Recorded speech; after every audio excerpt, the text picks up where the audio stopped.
Hello, Kevin Peterman, Senior Product Manager for Liberty AV here at InfoComm 26.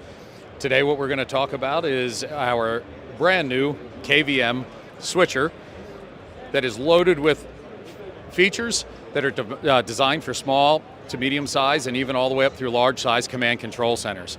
So KVM, meaning keyboard, video, mouse, allows us with one box to have up to 4 sources.